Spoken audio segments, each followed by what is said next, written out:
como alguma coisa que a gente tem que ler como uma verdade, Sim. aquilo aconteceu, e o que é metáfora, o que é uma forma subjetiva de falar. Por exemplo, paraíso. A gente tem que entender que o paraíso existiu daquela forma, Adão e Eva, ou aquela é uma forma da Bíblia mostrar pra gente uma história que tem um significado oculto. Como que a gente pode ler a Bíblia e entender aquilo como deve ser? Certo. Olha, a melhor maneira não só de ler a Bíblia, mas de ler qualquer texto, Vilela, é você sendo leal ao texto. Os textos pedem para ser lidos de uma determinada maneira. Isso não só a Bíblia. Qualquer texto. Vou ler Camões, vou ler qualquer coisa, eu tenho que entender Você que tempo sabe, que ele foi escrito. Você está diante de uma poesia. Tá. Então, a primeira coisa é você entender o gênero literário. Certo. Tá? Então, aquilo ali está na cara que é uma poesia. Então, você vai ler aquilo como poesia. Certo. Aquilo está na cara que ele pede para ser lido, ele se apresenta como uma narrativa. Certo. Então, você vai ler como uma narrativa. Então, esse é um princípio básico de leitura, é a fidelidade ou a honestidade com o texto. O texto para ser lido como. E uma vez que você faz a leitura, só então você vai julgar o texto, tá certo? E aí vem o problema de que critério você vai usar. Vamos pegar, por exemplo, a narrativa de Gênesis. Tá. Quando você lê Gênesis capítulos 1, 2 e 3, que é o relato da criação, e é o relato da queda do homem, do primeiro pecado, ele se apresenta como uma narrativa. A estrutura do texto, talvez com exceção da colocação do arranjo dos 6 primeiros dias, mas toda aquela história ali é idêntica a mais tarde, lá, por exemplo, capítulo 12, quando todo mundo, inclusive os críticos, entendem que ali é uma narrativa, porque tem a figura de Abraão, que já aqui no que eles chamam no período da história, antes seria a pré-história, né? Você tem a história da formação da nação de Israel e tudo mais. É exatamente o mesmo estilo. Então, Gênesis de 1 a 3 pede para ser lido como se fosse história. A ideia é que o leitor vai se aproximar do texto, lendo aquilo como tendo de fato acontecido. Uma vez que eu leio... Então fez-se a luz, separou a luz da escuridão e tal. Aquilo é uma narrativa. É uma narrativa. Então, uma vez que eu li a narrativa, agora eu vou julgar aquilo ali. Que critério eu vou usar? O critério que o pessoal vai usar, hoje em dia, vai usar, é dizer, bom, a ciência prova que não foi assim, isso aí não é verdade, que não foi assim que o mundo aconteceu.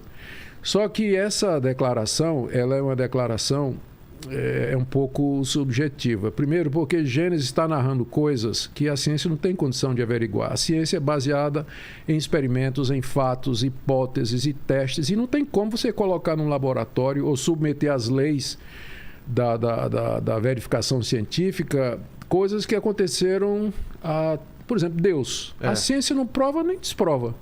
Milagres, a ciência não prova nem desprova. Está fora do alcance da ciência.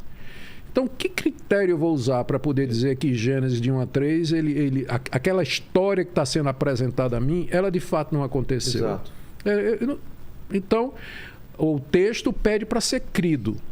Então, a ciência ela pode nos ajudar a entender alguns processos. Por exemplo, a questão da macroevolução e da microevolução. É uma distinçãozinha meio boba, mas ela é muito útil. Macroevolução é a ideia de que uma espécie evoluiu em outras. Isso aí é básico para a teoria darwinista. A microevolução é a adaptação de indivíduos de uma mesma espécie num determinado ambiente. Então, por exemplo, os cristãos não têm dificuldade com a microevolução. Não creem que Deus criou todas as raças de cachorro que existem. Ele criou uma raça de cachorro, mas com potencial para se adaptar. Potencial para variedade. Mesma coisa a raça humana. Deus criou um casal. Agora, nesse casal havia potencial para dar essa multiplicidade de diferentes raças, tipos que nós temos hoje. Então, essa chamada microevolução, que são variações dentro da mesma espécie, nós não temos problema nenhum. O problema é a macroevolução. O que é a macroevolução? É de uma espécie que vai para outra. Por exemplo, e Darwin nunca disse isso, né? O pessoal é muito injusto com Darwin. Darwin disse que o ser humano procede do macaco. Ele nunca disse isso.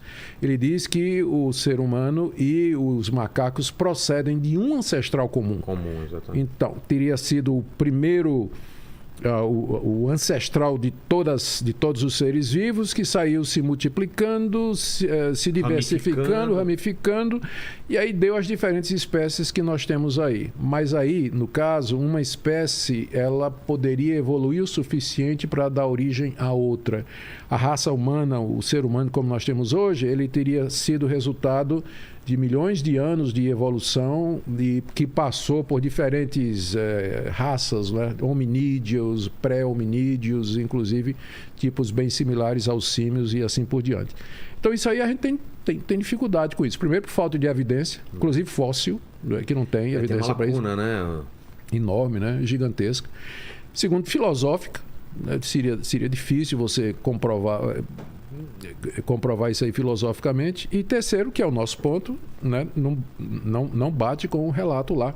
Então você teria que negar, se você for seguir o que a teoria evolucionista, a leitura que ela faz do livro de Gênesis, você tinha que negar 3 capítulos, Vilela, que são fundamentais para o resto da Bíblia. Porque nesses 3 primeiros capítulos, você baseia, por exemplo, aquilo que nós cremos que é a dignidade do ser humano. Você veja a incoerência. O pessoal luta por direitos humanos, mas por que eu lutaria?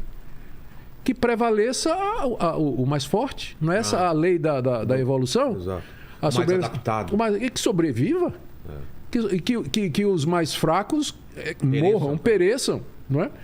Por que eu tenho compaixão dos idosos, dos velhos, dos desvalidos, das crianças oprimidas e tudo? Por quê? Porque eu creio que foram feitas à imagem e semelhança de Deus. Porque em outros animais, os mais velhos vão sucumbindo, atrasam o bando, eles vão ficando para trás, são comidos pelos predadores. Não tem misericórdia. Exatamente, é a lei da natureza. A natureza não tem compaixão. Mas de onde vem a compaixão? Vem exatamente disso, que eu fui criado à imagem e semelhança de um Deus que não somente me dá dignidade, mas faz com que